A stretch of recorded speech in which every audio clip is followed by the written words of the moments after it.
গল টেস্টে নানা আয়োজন আর সংবর্ধনার মাধ্যমে টেস্ট ক্রিকেট থেকে বিদায় নিয়েছেন শ্রীলঙ্কান কিংবদন্তি অ্যাঞ্জেলো ম্যাথিউস। ম্যাথিউসের বিদায়ে শ্রীলঙ্কান ক্রিকেট বোর্ড থেকে আয়োজনের কোনো কমতিই রাখেনি। সতীর্থ থেকে শুরু করে বিপক্ষ দল বাংলাদেশি প্লেয়ারদের কাছ থেকেও পেয়েছেন ভালোবাসা ও সংবর্ধনা। সমর্থকরাও লাইন ধরে দাঁড়িয়ে থেকে ম্যাথিউসকে জানিয়েছেন সম্মানের বিদায়। এমন ভাগ্য কজনেরই বা হয়। অন্যদিকে বাংলাদেশের কিংবদন্তিরা বুকভরা হতাশা আর নানা বাধার মধ্য থেকেই সামাজিক মাধ্যমকেই বেছে নিয়েছিল বিদায়ের মঞ্চ হিসাবে। বাংলাদেশের ক্রিকেট ইতিহাসে তামিম ইকবাল, সাকিব আল হাসান, মাহমুদুল্লাহ রিয়াদ সবাই বিদায় নিয়েছেন একরাশ হতাশা নিয়ে।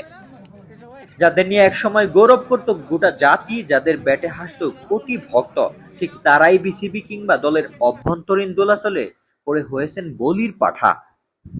তাদের প্রাপ্য সম্মানটুকু দিতে পারেনি বাংলাদেশ ক্রিকেট বোর্ড। নানান জটিলতা ও কূটনীতির চালে দেশের ক্রিকেটে তৈরি হয়েছে ধোঁয়াশা, আর সেই ধোঁয়াশার মধ্যেই আটকে গেছে সাকিব, তামিম, মাহমুদুল্লাহদের ভাগ্য। সময়ের আগেই না চাইতেই তীব্র হতাশার কষ্ট নিয়ে বিদায় নিতে হয়েছে বাংলার কিংবদন্তিদের। টেস্ট ক্রিকেট থেকে বিদায় নিয়েছেন সাকিব, তামিম, মাহমুদুল্লাহ রিয়াদ। বাকি শুধু একজন, তিনি হলেন ডিপেন্ডেবল মুশফিকুর রহিম। তবে মুশফিকের বিদায়টা কি অ্যাঞ্জেলোর মতো করে হবে, নাকি সতীর্থদের পথেই হাঁটতে হবে? সময়ই বলে দিবে কেমন হবে মুশফিকের বিদায়।